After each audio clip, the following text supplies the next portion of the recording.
For me to begin? Yes, let's get started.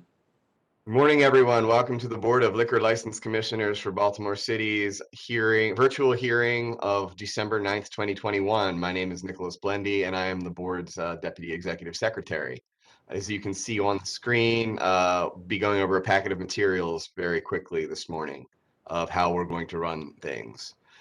As you can tell, we're all operating on the WebEx platform. It is the online meeting platform that several City of Baltimore agencies are using to conduct virtual meetings. Some basics: members of the general public need access to a laptop, an iPad, a smartphone, or similar device with a camera and microphone capabilities. And sometimes you got to log back out and log back in, like the chairman had to do. If your electronic device does not have microphone capabilities, then you'll need to use the phone number below to dial in. You can see that all the way at the bottom. That's 408-418-9388. And the access code is 2345-639-6787. To participate in the meeting using your technology and the app, you can either have downloaded the app in advance and tested it, or you can click on the link right here and load it through your web browser. The next matter: all materials, evidence, and related items for today's docket are available on the board's webpage under a hyperlink in the board hearing section with today's date, December 9th, 2021. The board observing a 48-hour rule for online hearings for all physical evidence to be considered. Everything we receive can be found in the long docket on that same webpage, and evidence that is to be considered and timely for today's hearing must have arrived in our inboxes no later than 11 a.m. on Tuesday, December 7th, 2021. And you can see that below, all evidence should go to our Assistant Executive Secretary, Ms. Stacy Russell, stacy.russell@baltimorecity.gov. We are not in person, so we will not be accepting documents in person today. Amendments to applications made by applicants or representatives will not be accepted after November 25th, 2021 for any case being heard today. If an applicant or their representative is attempting to amend their application, it'll result in an automatic postponement. And in addition to all the materials being available online, anyone who is before the board today will have received a letter instructing them of the date and time of today's events. We have a split docket today. The first items are a violation docket. So violation case procedures will go as follows. I, the Deputy Executive Secretary, will read the instructions and the ground rules for the hearing process. I'll then call each case in the order listed on the short docket. The chair will then ask the licensee, his or her representative, and all BLLC and police department personnel to identify themselves for the court reporter. I'll then call the case, and the board will conduct an evidentiary hearing, which will include the calling of witnesses, hearing testimony, and reviewing any documents entered into the record to determine whether or not a violation occurred. Upon the conclusion of the hearing, which may include closing arguments by the licensee and or his or her representatives, the board will vote to determine whether or not a violation occurred. If the board finds that a violation occurred, they may hear additional testimony or review evidence before imposing a sentence. The board will provide an opportunity for the general public to present testimony at the mitigation phase of the hearing. And if anyone wishes to testify, in the bottom of your WebEx platform, you will find the raise your hand feature. I will ask you, you will use raise your hand, you'll be recognized, you'll identify yourself, you'll be sworn in by the court reporter, and then the board chair will allow you to testify. All individuals who testify today on any matter are subject to questioning by the board and cross-examination by the attorney or their applicant. And remember, if you have access only to a phone and you can't turn your camera on, you will not have opportunity to testify. Once the board hears all the evidence and testimony from the mitigation phase, the board will then make a sentencing determination, which could include a fine, a suspension, and or a revocation of the license. Then part 2 of today's docket is regular case procedures. They will go as follows. I'll read the preliminary instructions. I'll call the cases just as before. At the case hearing, the board will provide an opportunity for the applicant and their representative to make their case. The board may ask questions of the attorney or the applicant. At the conclusion of the case, similarly to the previous section, the chair will then ask any individual on the call and have access to the correct technology if they would like to testify in support or opposition to an application. If an individual does wish to testify, similarly, you'll have to use the raise your hand feature. We will acknowledge you. You'll be recognized, identify yourself, be sworn in by the court reporter, and then the board chair will ask for your testimony. All individuals similarly who testify on this are subject to questioning by the board and or cross-examination by the attorney or the applicant. And remember, similarly, if you can't turn your video on, you are not able to testify today. After all testimony and evidence is presented to the board will then vote on the application before them, and the Assistant Executive Secretary shall then read any exhibits into the record. Lastly, the board is not authorized to discuss any non-case related matters today. The board is sitting in its quasi-judicial capacity and authorized only to hear testimony and evidence related to the cases on today's docket. The board is not authorized to discuss anything beyond the cases or any matters of policy or anything not on today's docket during this virtual hearing. General ground rules. We ask that you please mute yourself when you're not speaking, identify yourself and spell your name if the court reporter asks before you speak. Please speak slowly and in a clear voice so that our court reporter can understand exactly what's being said, who's saying it. Note that, again, this is running live on Chardon TV and a court reporter is present. Individuals who use profanity or disrespectful or unruly may be expelled from today's virtual hearing. All attendees, applicants, licensees, and members of the public wish to provide testimony during the hearings must be sworn in. Again, no physical evidence will be taken today, and absolutely no amendments to any applications can be made during today's hearing. Some helpful reminders briefly. Please be prepared. We ask that you have read all your materials ahead of time, tested everything. We ask that you be in a good location, meaning a quiet space with good light and strong internet so that you can be seen and heard clearly. Please be present and not be multitasking so you're ready when the time comes. And please, as always, be patient with yourself and others. Then before you is the short docket. And Mr. Chair, let me know when you're ready. We are ready. Let's proceed. The first matter on today's docket, licensees Migrenda Homogane and Stephen Morgan, Comfa Incorporated, trading as Garden Hub. Premises are located at 5511 Belair Road, Baltimore, Maryland, 21206. This is a Class BD7 beer, wine, and liquor license, and licensee is alleged to have violated one of the board's rules on July 28th, 2021, and that's a violation of Rule 4.01A, sales to minor. And the licensee is in the room, Mr. Chairman, and is representing himself. Mr. Homogane, if you haven't already, please turn your camera on. Good morning, sir. Can you hear us?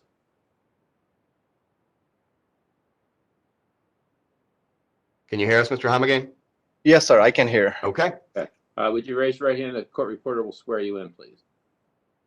Okay.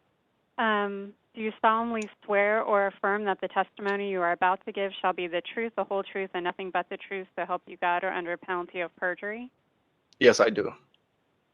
Thank you. Okay. Good morning, Mr. Homogane. You're charged with a violation of Rule 4.01A on July 28, 2021. Do you wish to admit or deny the violation? I admit that the rule was violated. Okay. It's my understanding that your facility, your operation has been closed for several months. Is that correct? Yes, sir. It's been closed for several months. And you're not planning to reopen it yourself? No, I'm not planning to reopen myself. I'm actually planning to sell the license to a different owner, and I will have no interest on that business, whoever is looking to buy that license. Did you want to give us any explanation for what happened on July 28th? It is an unfortunate event that my employee made a mistake of not asking for identification even after repeated requirement that we have set up there to check ID. And when he did that, I asked him what happened. He said, "Hey, I just forgot." And after that, I had to let my employee go, and we decided to close the business because we just could not afford to be running the business and paying fines and making mistakes. So I'm really sorry to the board and the cadet who came in that day, and I apologize for that. Okay. Commissioners have any questions for Mr. Homogane? Good. No questions. Okay. Is there anyone else who wishes to testify, Mr. Blendy? If any member of the public wishes to testify on this matter, please use the raise your hand feature in the WebEx platform. Mr. Chair, I don't see anyone who's raised their hand. All right. So, Mr. Homogane, on the basis of the materials contained in the charging documents and your testimony, including your admission, I find a violation of Rule 4.01 small a on July 28, 2021. I'm going to take into account the fact that your business has been closed for several months, that you're not earning anything because you do have a bad record. This is your fourth sale to minor violation, and there have been others. Normally, you would get a very severe fine and or suspension, but under the circumstances, I'll impose a $500 fine, give you 30 days to pay it. Commissioners? Yes, Mr. Chair, based on the testimony provided today, I agree with the chair's findings of Rule 4.01A, sale to minors, and the fine of $500. Based upon the charging document and the admission, I too find a violation of Rule 4.01A on July 28th, 2021. Concur with the imposition of a $500 fine, considering that the license or the establishment is closed. Thank you, Ms. Russell. I call exhibits for the record. Board Exhibit 1, Violation Report, Inspector Jordan. Board Exhibit 2, Baltimore City Police Department Report, Detective LeBron. Okay, thank you, Mr. Harmigan, for your candor. Thank you, sir. Thank you so much. That concludes this matter before the board. Licensee will receive follow-up correspondence via U.S. mail with instructions on how to pay the fine imposed by the board today and any attendant administrative fees that come along with the fine. Mr. Chair, are you ready to move to the next matter? Yes, Thank you so much, everybody. you're welcome. The next item before the board today, licensees Sudesh Dal and George Greason Sr., 6200 Rice Incorporated, trading as Joe's Place. Premises are located at 6200 Reisterstown Road, Baltimore, Maryland, 21215. Licensee holds a Class BD7 beer, wine, and liquor license and is alleged to have violated one of the board's rules, Rule 4.01A, sales to minors, stemming from one incident on August 26, 2021. Licensee is represented by Sean Harvey and is also in attendance, and I have moved licensee and counsel into the room, Mr. Chair. Okay, Mr. Harvey, will you identify yourself for the record, please?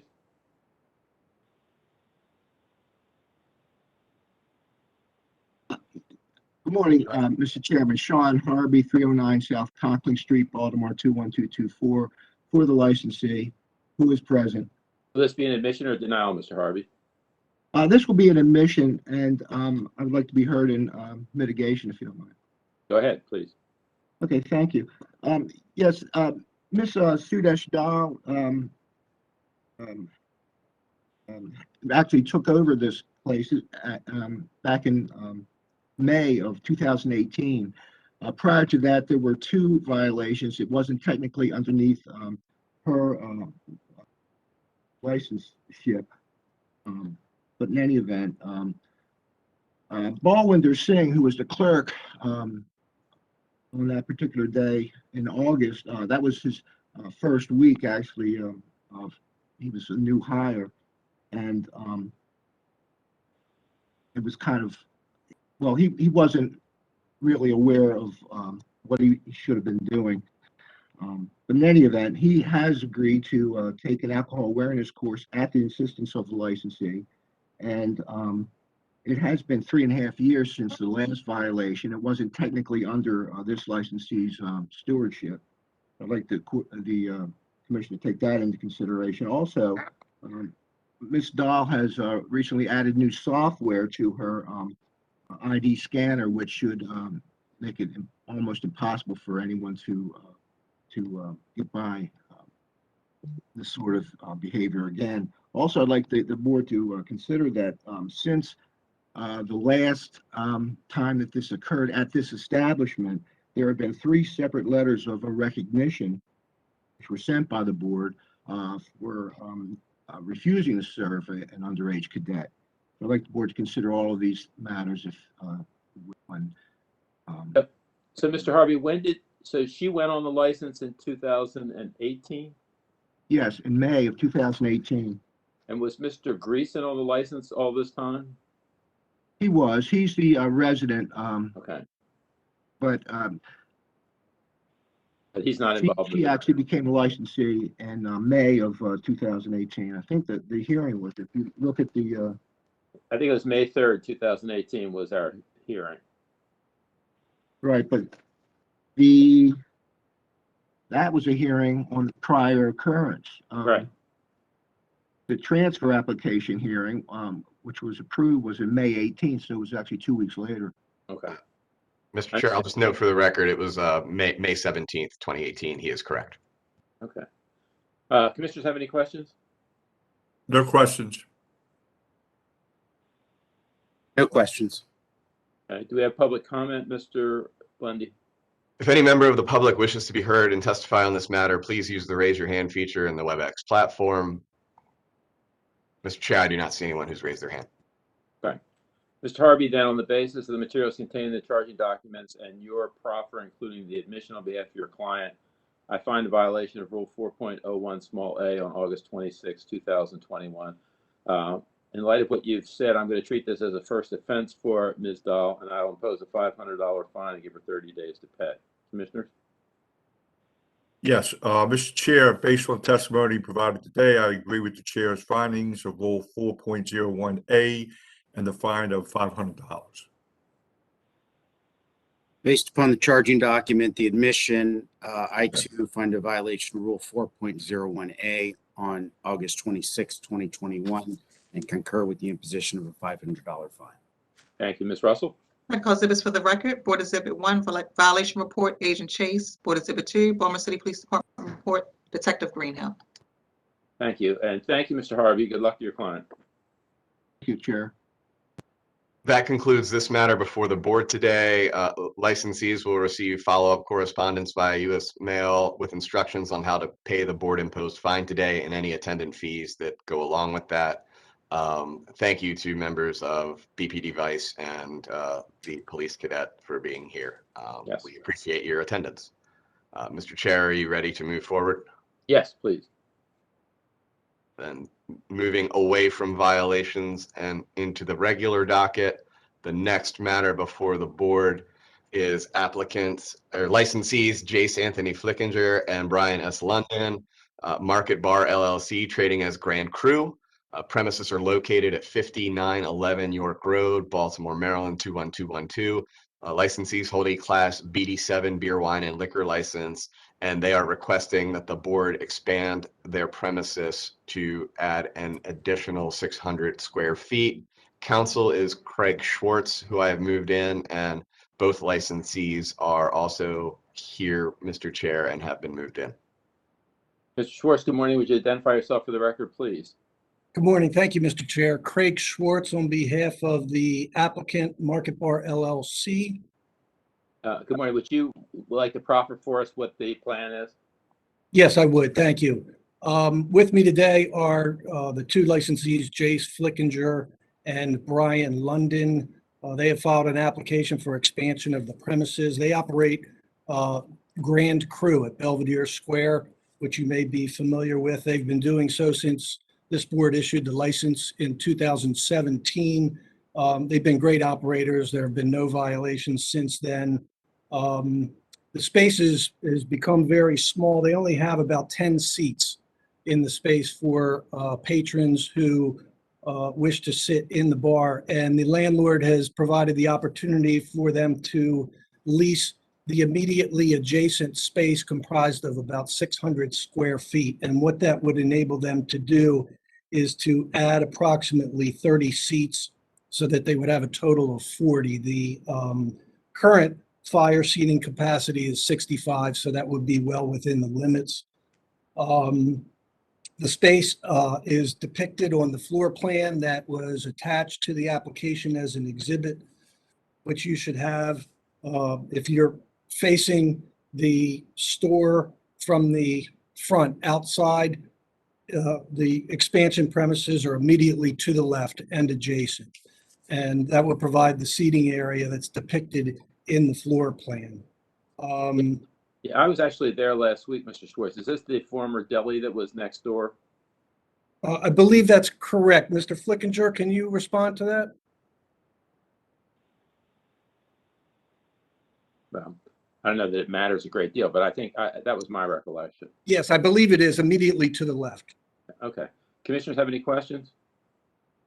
No questions. No questions. Do we have public comment, Mr. Blendy? If any member of the public wishes to testify on this matter, please use the raise your hand feature in the WebEx platform. Mr. Chair, no one has raised their hands. Let me note for the record that we don't have any violations from these licensees. So on the basis of the materials contained in this application and the proffer from Mr. Schwartz, I would vote to approve the request to expand the premises an additional 600 feet. Commissioners? Mr. Chair, based on testimony provided today, I also approve to expand the premise an additional 600 feet. Based upon the application, the proffer from Mr. Schwartz, I too would grant the request to expand. additional 600. Thank you, Ms. Thank Russell. you. Oh, you cut out Mr. Greenfield. Our commissioner. I approve the request to expand the premises an additional 600 square feet. No exhibits for the record. Okay, thank you, Mr. Schwartz. Good luck to your clients. That concludes this matter before the board. Licensees will receive follow-up with instructions on how to obtain their updated license by correspondence from this office. Thank Mr. you. Chair, we're ready. Thank you, Mr. Chair. May we be excused? Yeah, you're Yes. welcome. Yes, you may. Thank you. Sorry, Mr. Chair. Okay, let's That go was to the not next. for me to do. You ready to move forward? Yes. The next matter before the board this morning is applicants Srijana Kanal and Daman B. Shah, Upreti LLC, trading as The Point. Premises are located at 525 to 529 East Patapsco Avenue, Baltimore, Maryland 21225. Licensees hold a Class BD7 beer, wine, and liquor license, and this is both a request to transfer for a transfer hardship extension and a request for a hardship extension. And Mr. Fogelman is counsel and is in the room. Good morning, Mr. Fogelman. You identify yourself for the record, please. Yes, thank you, Your Honor. Stephen W. Fogelman on behalf of the applicants. Can you see and hear me? I can. And so we have your letter of October 29 making the request. Do you want to explain what's going on? Yeah, like I mentioned in the letter, he's faced delays renovating the contractor, supply chain problems. There's just been one thing after the other go wrong. So he's going to need past December 28th to complete this transfer. So the hardship extension request is for 180 days and the transfer extension for an additional 90 or the same or 90? Well, an additional 90. So, but I think I put in my letter that we had to get this in before December 6th. So Mr. Blendy noted we had to get the 180-day request in before December 6th and the 90-day request in by December 28th. So we're asking for both of those under this license since the establishment is not currently open. Just for my clarification, Mr. Blendy, so the 90 days is part of the 180? So yes, Mr. Chair, the way it works is they have a pending transfer. So if they're able to complete, if the board grants the additional 90 days, they would get a total of 270 legal days to complete the transfer.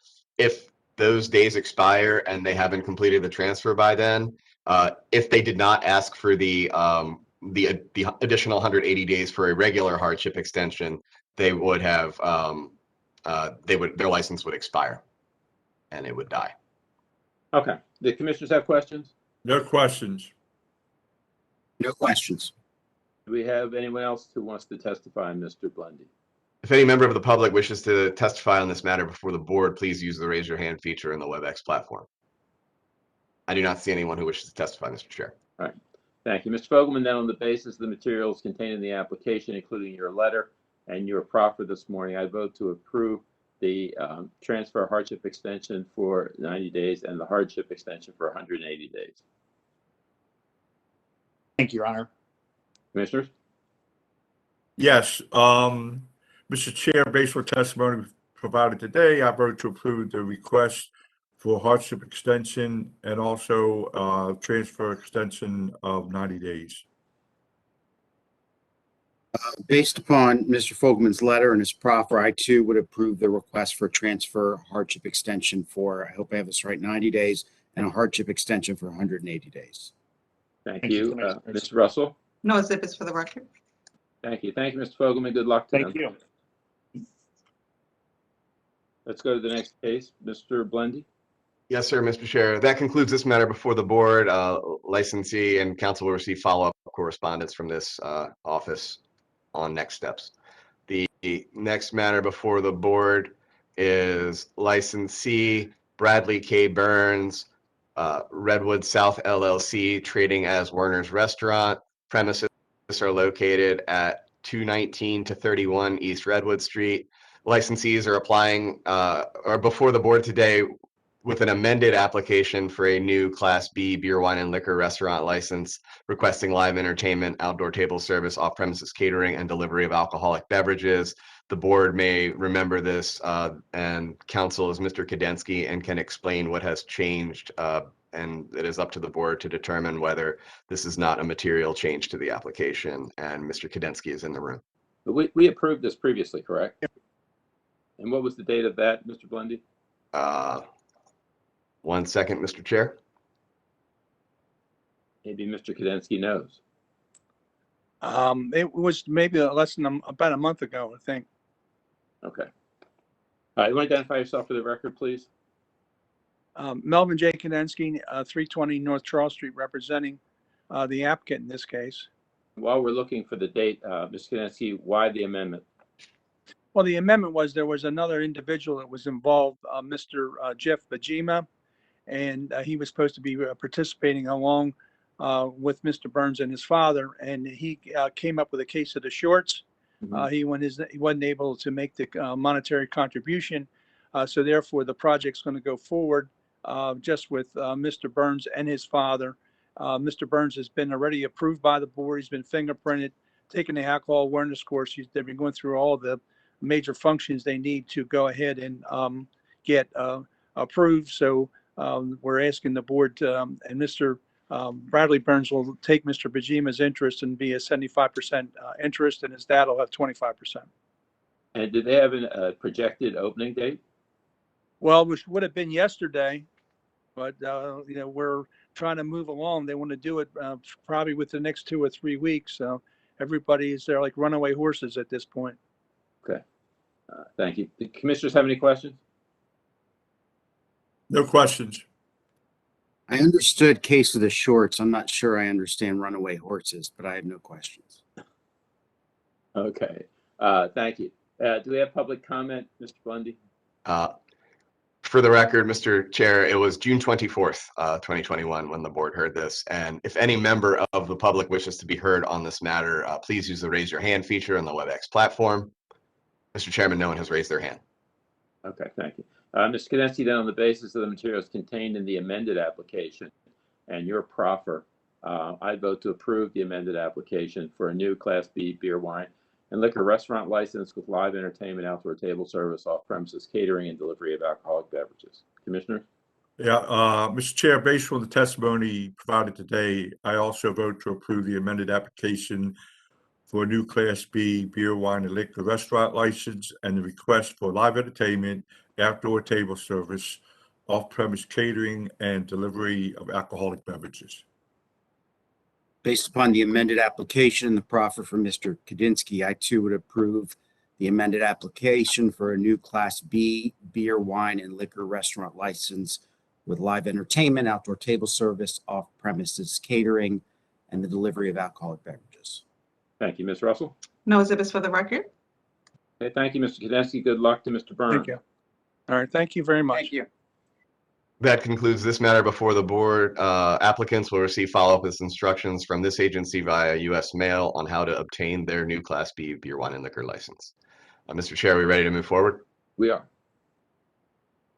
The next item before the board today is licensees Bijou Penland, Lindsay Perez, and Blanca Pesquera, Ecstasy Bar and Restaurant LLC, trading as My Cousin's Place. Premises are located at 3925 to 27 East Lombard Street, Baltimore, Maryland, 21224. And this is a Class BD7 beer, wine, and liquor license request for a hardship extension under 12-2202 of the alcoholic beverages article, and Mr. Kadensky is counsel. Mr. Kadensky, would you identify yourself one more time, please? For the record, Melvin J. Kadensky, 320 North Charles Street, representing the licensees. Good morning, and we have your letter of November 11th indicating that there was a fire in May. Is that correct? That's correct. And as a result of that, the place became inoperable. They're waiting for the insurance proceeds at this point. I think they're coming shortly, and they'll have to start rebuilding, getting the place open. So they need a hardship extension to be able to complete their renovations and get the place back open again. Okay, it's a 180-day extension you're requesting, correct? That's correct. Commissioners, have any questions? No questions. No questions. Thank you. Do we have anyone else who wishes to testify, Mr. Blendy? If any member of the public wishes to testify on this matter, please use the raise your hand feature in the WebEx platform. No one has raised their hand, Mr. Chair. Mr. Kudensky, on the basis that the materials contained in the request, including your letter of November 11, and your proffer this morning, I vote to approve the request for a 180-day hardship extension. Commissioners?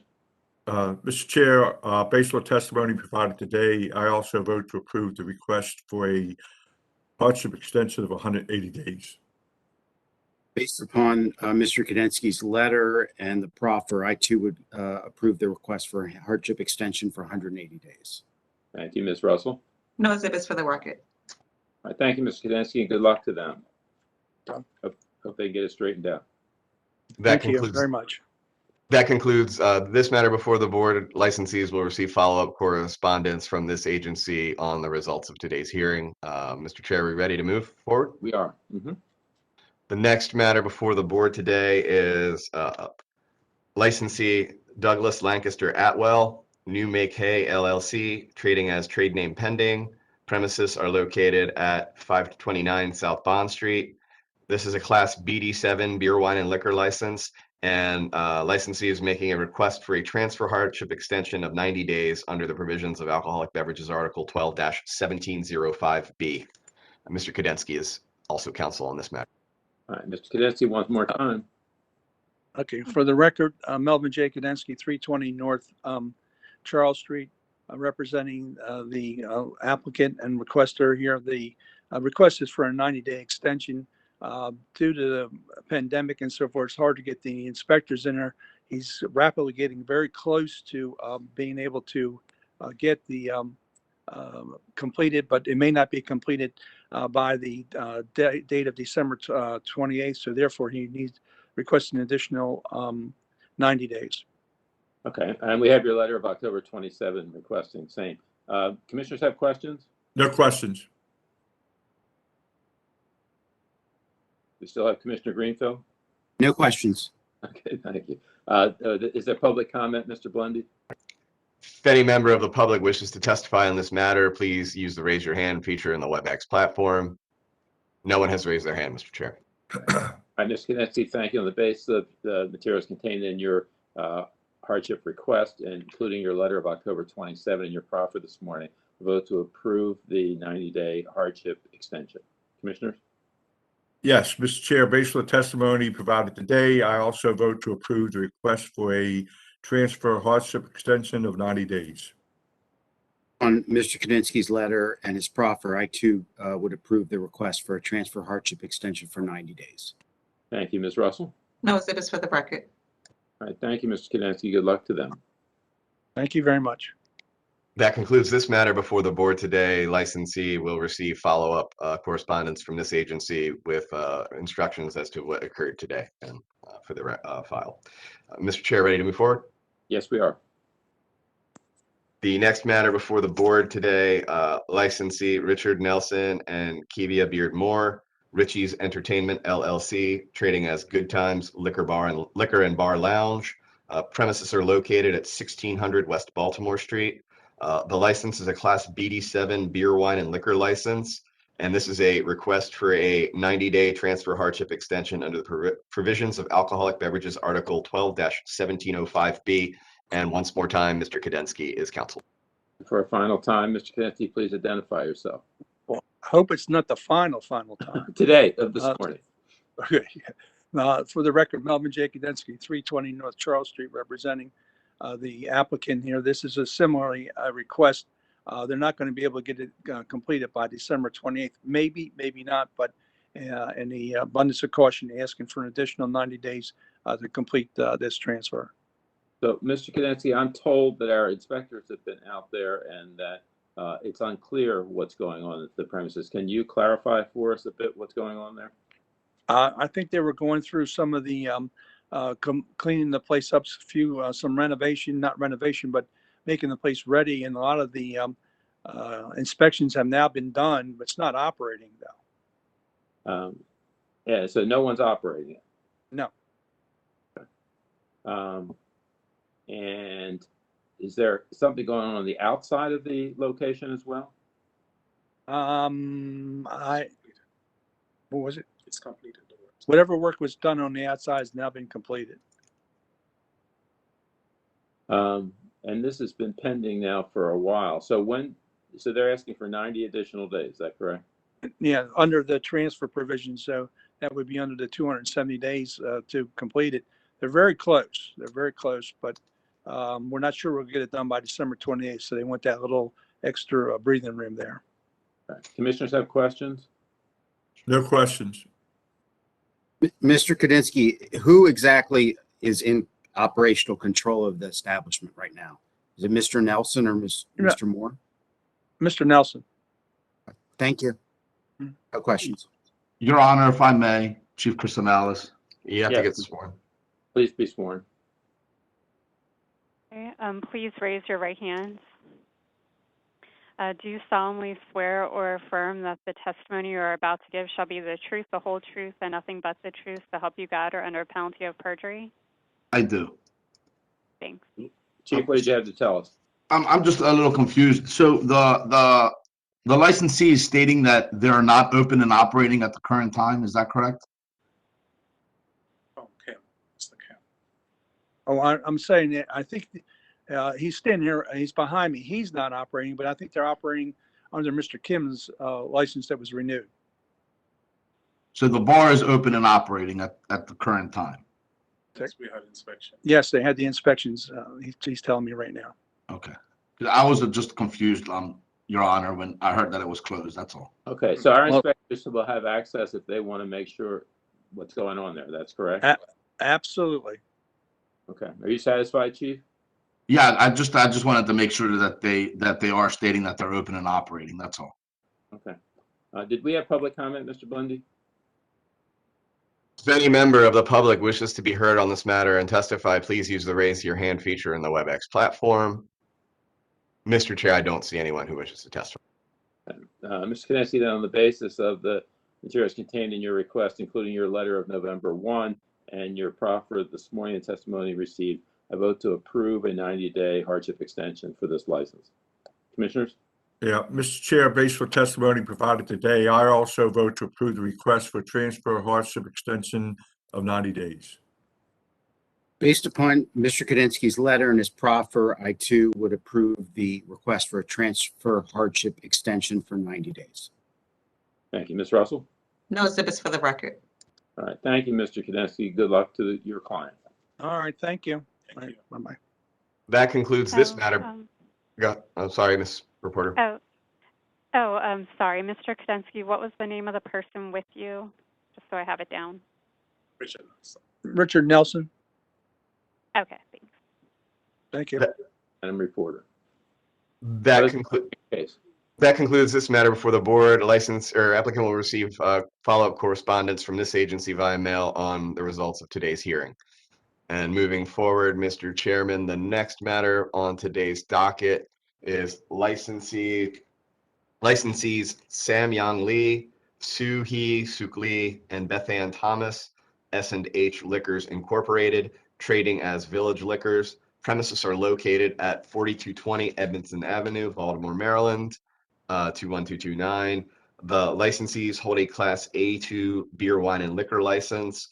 This is a request to reopen the premises under the provisions of Alcoholic Beverages Article 12-2203, wherein a licensed premises has been closed for at least 3 consecutive months.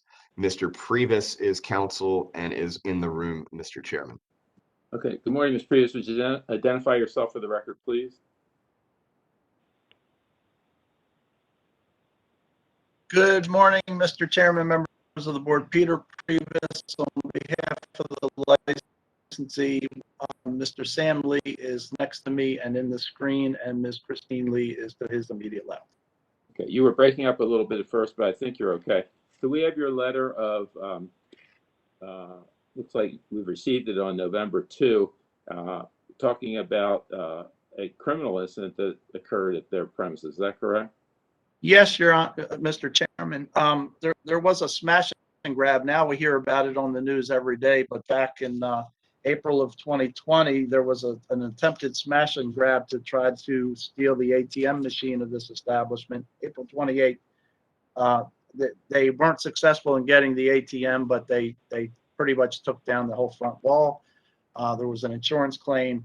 We had a hearing on the 180-day hardship on October 22nd, 2020. That was granted.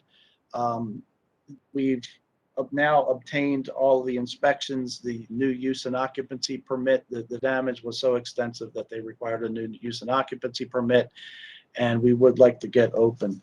I would like to point out to the board, there was something that I was looking for that I just couldn't find in the code, and I think this might be helpful going forward, and that is alcoholic beverages section 12-1702, which talks about, 12-1702 indicates that the board shall provide a full public hearing if the transfer includes the transfer of location or the premises has been closed for more than 90 days, unless the transfer is due to action of a creditor or the closing is caused by fire, casualty, or other act of God. In the other section, it talks about extenuating circumstances that isn't really clear, but in this section that says whether there needs to be a hearing, it clearly says caused by fire, casualty, or act of God.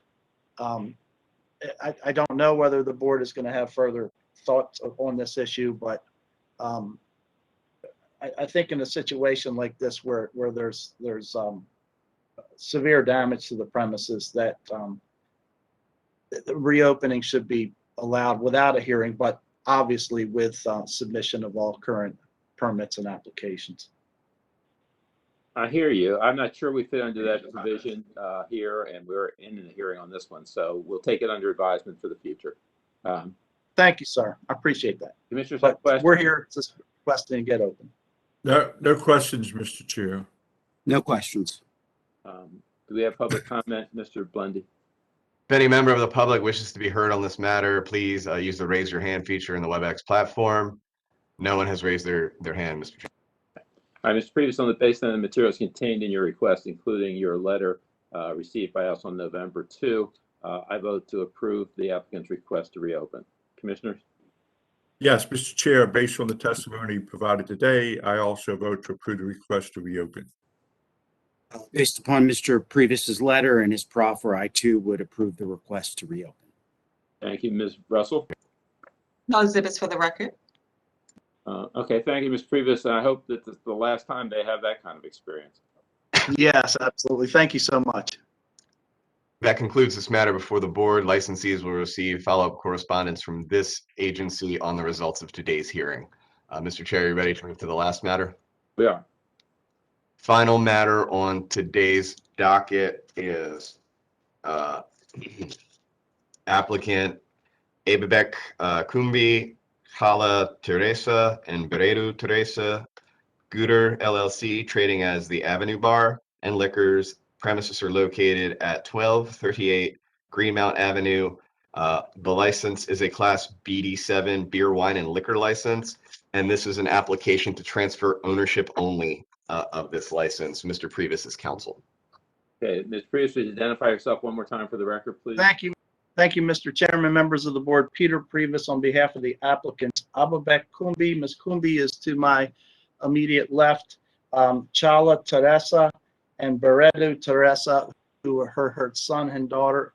We are hoping that they were successful in calling in. Okay. Also present is her husband, Mr. Terry Daruma, Teresa Terry Daruma, who will be operating the establishment. Well, let's swear in those who are with you, okay? Sure. Okay.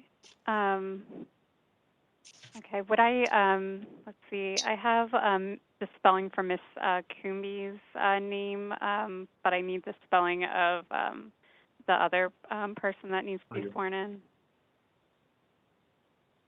Teresa, Teresa, Droma, Diroma. Okay, sorry, would you be able to repeat that? It was a little faint. Teresa, Teresa, Okay. Diruma, Diroma. And that's her husband? Okay. Yes. Okay. Okay, great. Please raise your right hand. Okay, thank you. Do you solemnly swear or affirm that the testimony you are about to give shall be the truth, the whole truth, and nothing but the truth, so help you God, or under penalty of perjury? Yes, we do. Okay, thank you. You can And- put your hands down. Mr. Priebus, so we continued this case once before because the prior licensee had a history of violations, and there were some people in the community who wanted to speak with the new applicant. So can you tell us what happened? Sure, Mr. Chairman, we attended a meeting. It wasn't a monthly community association meeting. It was a specially set meeting for the purposes of this transfer application, which we met in the basement of a church. It was attended by liquor board employees as well as from the Eastern District Police Department. The church officials seemed to indicate that they did not want a liquor license establishment. We attempted to explain to them that my clients had Cena Liquors for quite some time and ran an extremely well-run and lawful operation. The fact that the issue here today is the fitness of the applicants and not the propriety of having a license there in the first place is the issue. Didn't seem to be recognized in that meeting. In any event, we went, we were polite, we were cooperative, we listened, we explained to them the proposed improvements that we expected to make and the security. There was a letter, which I think is the only letter in the file, from Miss Regina Hammond from the Rebuild Johnston Square Neighborhood Organization. I don't know if anything else was later submitted. I have not received it. But in any event, we explained that we intended to go forward, that we represented that we would be good applicants. We have a lot of experience with running this type of operation and intend to be good neighbors. Was there any discussion MOU?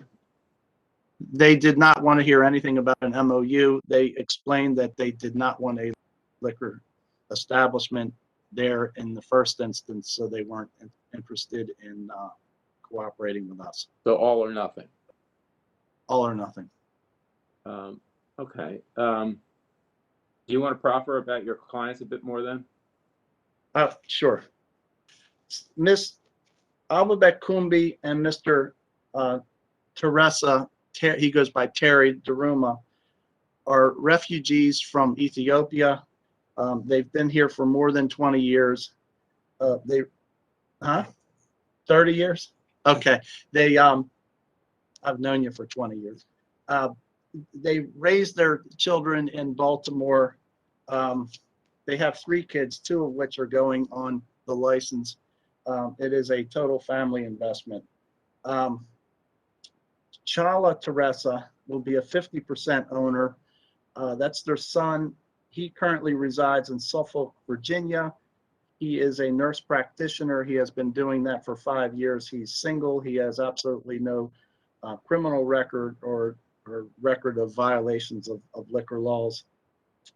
Their daughter, Berendu Teresa, will be a 40% owner. She's 37 years of age. She's married. She has 1 child. She's a medical doctor. She's in a family practice. Again, both of those children will be investing into this proposed purchase, and she has absolutely no criminal record or violations of liquor laws. They have a 3rd child, Talisha Teresa. It's a woman who's 31 years of age and married, and she's a registered nurse who practices in Nebraska. So these folks have come to this country. They've worked hard. They've raised 3 children in Baltimore who have been quite very successful. Now, with regard to their prior experience, Mr. Terry and Ms. Kumbi will be full-time operators as they were in their prior business, which was Cena Liquors. Cena Liquors operated from 2001 to 2017. In 2011, they lost their lease on St. Paul Street near 25th and moved about a block away to 2448 North Charles Street. All the while they were at Charles Street, they did not have any violations. In the 16 years or so that they operated, they had one minor violation they think was around 2005 or 2006 at the St. Paul Street location. I can tell you that they are full-time, hands-on operators and will not allow any nonsense to go on inside or in the immediate outside of their establishment. The purchase price for the business is $450,000. The purchase price for the building is $340,000, and the proposed renovations will run about $200,000. They intend to improve the lighting outside. They will have full high-definition security cameras. They intend to share any and all information with the police department and have a good relationship with the police department as well as the neighborhood. Their hope is, if this is granted, that they would then request to make this license an A7 license if we have sufficient time to do that, which would further lessen the hours of the operation if that request were granted. It is a tough neighborhood, but it is an upcoming neighborhood, and this is something that my clients have watched, having both lived and had a store not too far away. There are apartment buildings going up. The Korean retirement establishment is not too far away. So they see promise in this area, and they intend to totally clean up the existing operation and spend a lot of money. No loans. This is all their savings. The parents from the sale of Cena Liquors and the children from their work in the medical field. We have met with the community. Mr. Bainham, I think, is on the line. We have discussed things with him. He operates a fairly large apartment complex next door. We intend to cooperate with him, tend to be good neighbors, and certainly have the capability of running this premises. Okay, thank you. Commissioners have questions? Yeah, Mr. Previs, was this all shared with the community? Were you shared with the board? Yes, Mr. Commissioner. I was at that meeting. It lasted about 2 hours. The police department was there. The liquor board was there. Mr. Ackhammer was there. He can confirm that. Mr. Chris Amalis was there, who can confirm that we laid everything out. And again, I don't want to misquote, but the tenor of the meeting in the basement of a church is that alcohol is never a good thing under any circumstances. But we did try to convey that we intended to run a lawful establishment. Okay, thank you, Mr. Previs. Thank you, sir. Commissioner Greenfield have any questions? I have no questions, Mr. Chairman. Okay. Mr. Blendia, is there public comment? Yes, Mr. Chair, I know Mr. Bainham is here and did indicate earlier that he wished to be heard. So if Mr. Bainham, I see you've raised your hand. If any other member on the WebEx wishes to testify on this matter before the board, please use the raise your hand feature in the WebEx platform. Yeah, just Mr. Bainham has raised his hand, Mr. Chair. Let's bring him on and swear him in, please. You're in the room and you need to hit the start video button, Mr. Bainham, if you have not. Should have appeared at the bottom. I think I'm set. Okay. You hear and see me? Please raise your right hand. Yes. Please raise your right hand. Do you solemnly swear or affirm that the testimony you are about to give shall be the truth, the whole truth, and nothing but the truth, so help you God, or under penalty of perjury? I do. Okay. Good afternoon, Mr. Banham. What would you like to tell us? Hi, good afternoon. Thank you, Mr. Chair and members of the board. My name is Michael Bainham. My title is Director of Real Estate Development for Rebuild Metro.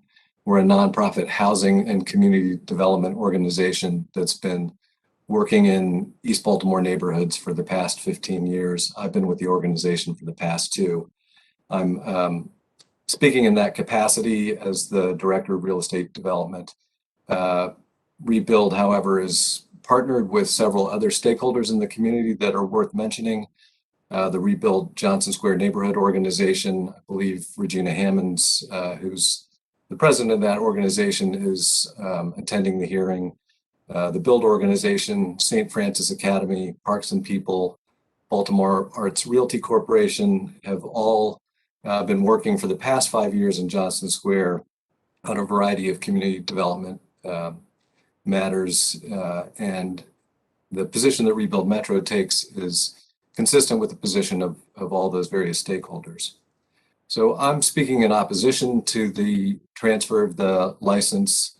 I understand that fitness is a criteria that is something that the board considers. It's our position that the circumstances of the location of this establishment are such that it requires especially well-trained and experienced people to be able to run this operation. And as I laid out in a letter that I submitted to the board yesterday, and hopefully has been received by the board, but I'll repeat and summarize those details. We feel that this applicant does not meet the threshold for fitness. So for those of you unfamiliar with Johnson Square neighborhood, it's just to the east of I-83, just below the Greenmount Cemetery and just above the Maryland Department of Corrections detention facility. It's, even by Baltimore standards, one of the more distressed neighborhoods in the city. It's the block on which this particular establishment is located is at the center of probably is the most distressed block within a very distressed neighborhood. There are approximately 14 buildings on the square block that this occupies. 11 of them are vacant. One of them is the Johnson Square Apartments, which is an old industrial building that's been converted to over 200 apartments for low-income seniors and for people with disabilities, including those with addictions. There's the establishment itself, about a third of which is in use. The top 2 floors are boarded up and shuttered. The building is in quite a state of disrepair. And right next door is the former Yellow Bowl restaurant, which has been vacant and abandoned for at least a decade. As you move out from there, it doesn't look any prettier. Across the street, a fire occurred that caused the condemnation and demolition of a building that had been a carry-out food establishment. Across Greenmount Avenue, the Housing Authority owns several townhouses, one of which has the unfortunate experience a few years ago of having been firebombed as a retaliation for a shooting that occurred immediately out front and across the street from this establishment. It is a very bleak picture indeed. Beyond the physical condition of the area immediately surrounding this establishment, the neighborhood itself is performing very poorly by almost any measure of health and safety that you would measure it by. In fact, the health department for Baltimore City issues a report card per se about neighborhoods throughout the city on a every 2 or 3 year cycle. The most recent report was in 2017. I included in my letter a chart that shows how the Johnson Square area fares by a number of environmental and health indicators. It is at or near the bottom of every single one of those health indicators, including, and I think a few are worth highlighting, it has twice the density compared to the city as a whole for liquor stores. It's got almost twice the number of people who are out of the workforce. It's got lower levels of education on average, lower levels of income on average. It's got twice the rate of non-fatal shootings as the city as a whole. It's got 3 times the homicide rate as the city at large, and the rates of death and for drug and alcohol-related causes are double that of the city as a whole. In sum, this is a very troubled area and a very troubled neighborhood. We think that the liquor store, and it's been my observation, both contributes to that and helps perpetuate it. The area around the liquor store is prone to loitering, which provides cover for all kinds of bad activities. This is an area that the Baltimore City Police Department has visited 200 times in the last 3 years. That's no coincidence. In some, and I don't want to keep going on ad nauseum, but this is a very challenging and troubled area. It is simply not Charles Village. It may be close geographically to the store that these owners previously operated, but it is a world away. Fitness, from my standpoint, is measured by your past experience. I don't think that these owners, as nice as they are and as good as parents as they may be, are well prepared to take on the challenges of operating the business at this location. And I thought through that if I were coming in to operate a business at a challenging location like this, some of the things I think I would have done in preparation, I would have reached out to the police department, had conversations with them about the experience of the police department there. To my knowledge, no such conversations have happened. The police were at the community meeting. They had not met the applicants prior to that meeting. As far as I know, they've not talked to them since. The applicants did not take the initiative to reach out to any of the business owners in the community, any of the property owners in the community. They did not take the initiative to reach out to the community association. In short, they've really done nothing to prepare themselves for interacting with the neighborhood or coming up with an operational plan for dealing with one of the most challenging locations in Baltimore City. Based on that, it's our position that these applicants, as well intended as they may be, simply are not fit or qualified to take on operations at this location. I'll add that I think beyond fitness, the board should consider other factors that one would consider in an application for a liquor license. In reviewing the state law, it seems to me that there's some ambiguity about whether those factors apply.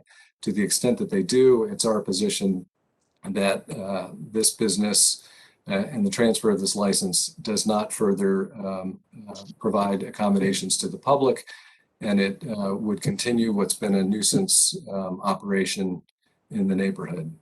One point of clarification, I think I was represented as being the operator of an apartment building right next door. Rebuild Metro is a partner in an apartment building a few blocks away, but the building next door is owned by another firm. It's our understanding that the board has also received opposition from other property owners, including Ernst Valerie, who owns the property across the street, the Housing Authority of Baltimore City that owns several properties nearby, the owner and operator of the Lillian Jones Apartments, which is a block north of here. So for all the stated reasons, it's our position that the board should deny the applicant's request for transfer. Okay, before I ask Mr. Priebus if he has questions for you, Mr. Banham, I want to point out that under our rules, we're not permitted to consider anything that's submitted within 48 hours of the hearing. So none of those letters were timely filed with us, I'm afraid. Mr. Priebus, do you have questions? Just very briefly, Mr. Banham, you were at that meeting and you did meet with my clients after the meeting. Is that correct? I was at the meeting and I did speak with them after the meeting, immediately after the meeting, yes. Okay, and you've had communications with them subsequent to that meeting with regard to the, what is it called, the rice bowl? I mentioned to your clients at the time of the at the hearing that we have under contract with the city. The city owns the Yellow Bowl building. It is part of a contract that is that Rebuild has with the city to purchase that building, yes. Okay, and they discussed with you the potential for them to buy that building in addition to the Avenue Liquors location? No, that was not the conversation. Okay, I thought it was because I was there and I thought they'd mentioned to you that they inquired about who the ownership was and they thought that it was under contract with someone, and you indicated that you were in that loop and that there was a contract, but that you hadn't found a appropriate end user. Is that correct? It is correct that we have it under contract. We've not found an appropriate end user, and what I said to them is part of the challenge for finding an end user for that building is the existence of that liquor establishment next door. And I suggested to them if they wanted to invest $1 million in the community, they might consider opening up a different sort of establishment at the Yellow Bowl as opposed to perpetuating the liquor store at the Avenue Liquors. Mr. Bainham, do you have, are you aware of, either through your personal knowledge or through your research, of how my clients operated Cena Liquors from 2001 to 2017? There's no indication that they did not run a proper liquor license establishment and follow liquor board rules and regulations. Is it? I don't have any knowledge about their operations. Of the other liquor store, I only know its location was in Charles Village. Okay. Thank you. I have no further questions. Okay. Do the commissioners have any follow-up questions?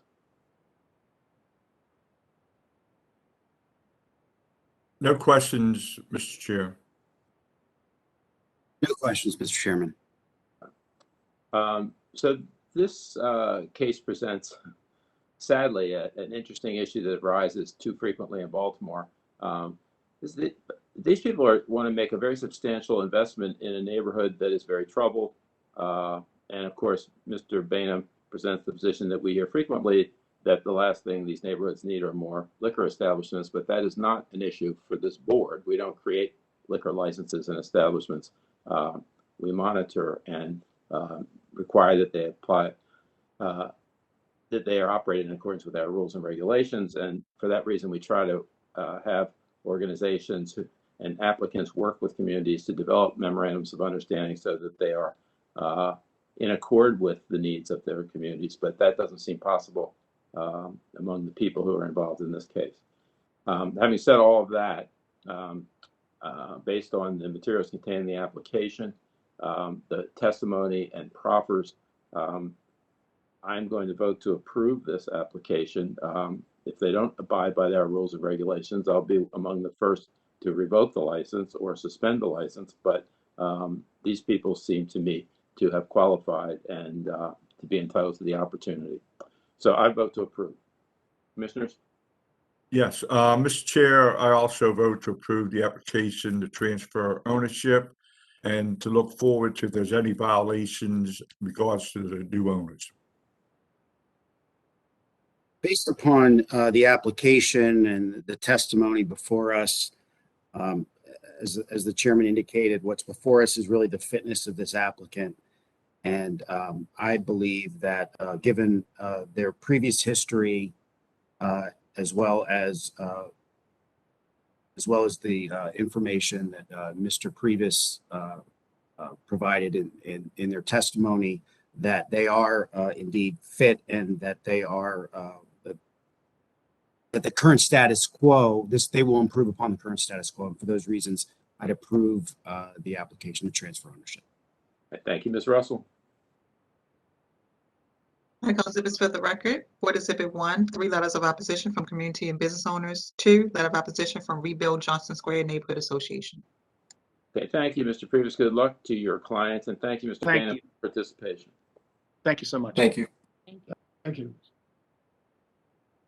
That concludes this matter before the board. Applicants will receive follow-up correspondence via U.S. mail with instructions on how to legally complete the transfer that was preliminarily approved by the board today, which by law must occur within 180 days of today's hearing. Mr. Chairman, that is all of the matters we have on today's docket. Do you want to read the adjournment then, please? Yes, sir, Mr. Chair. The board will be in recess until Thursday, December 16th, 2021. The board shall post on its website, provide notice to applicants and/or attorneys, and conduct a virtual hearing on this date. Please call our office at 410-396-4377 between 8:30 a.m. and 4:30 p.m. with any questions or concerns that you have on this or any other matter. That is all we have, Mr. Chair.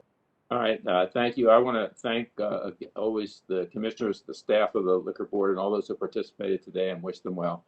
And we will see you next week. Thank you. Thank you. Thank you. Off the record. Thanks, everyone. Off the record.